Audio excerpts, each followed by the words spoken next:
हाँ बोलो। बताई नया नया गौना करा के लेके आई नहीं। अरे वो हमरा के छोड़ के बाहर चल गए बनी कमान। अच्छा रो अभियोग में हम किंग रहतनी हमें जानतनी ये राजा जी। अरे का भइल बोलो।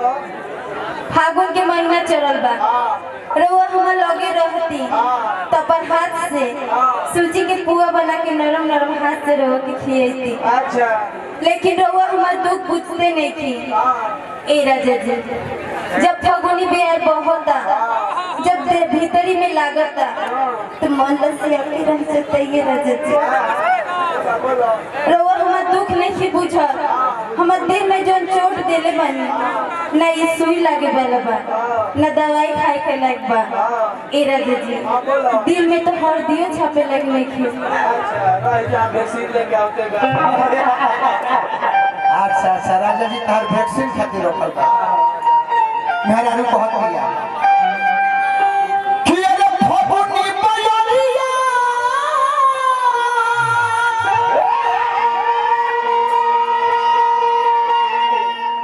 अरे लागे जब भितरिया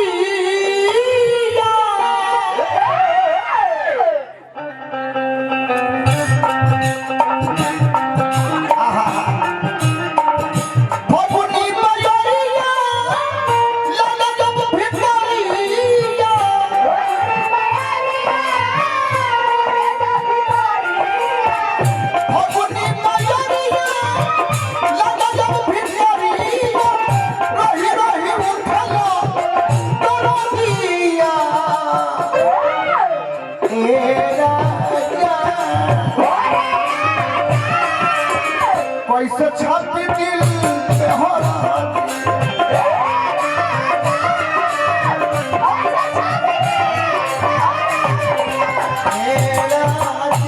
कैसे छाती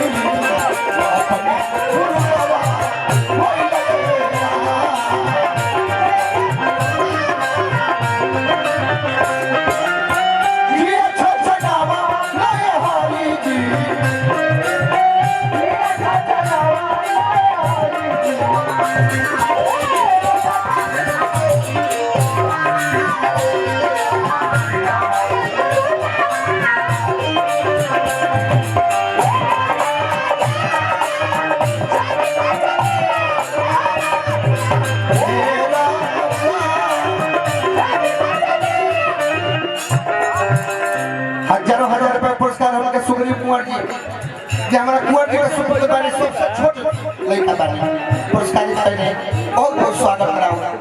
आप पैसा देवे के ये तरीका है जन पंकज भैया देते ऐसा में सब के पैसा देने के घरे पहला परिहार लोग के जमिया में खुले तो तस्वीर सुपुत्र मेरा ने बहुत के राजा हो हमारा आवे न सब खुशियारा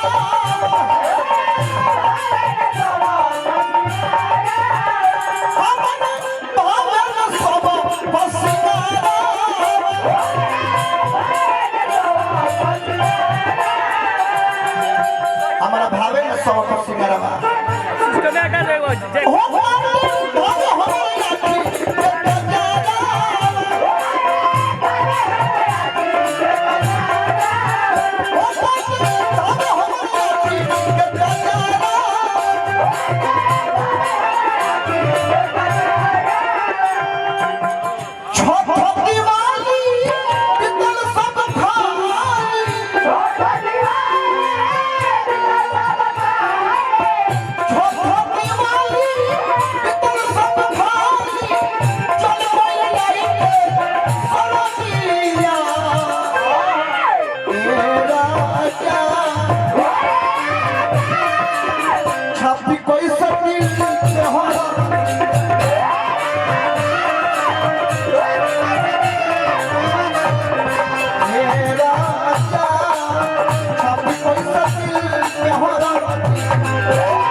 हमारे बड़ भाई बानी हमके नीरज भैया हजारों हजार रुपये पुरस्कार देने हर किस्म तिवारी दिल्ली नहीं 500 में शुरू कर देंगे बहुत बहुत तो लगी पाएंगे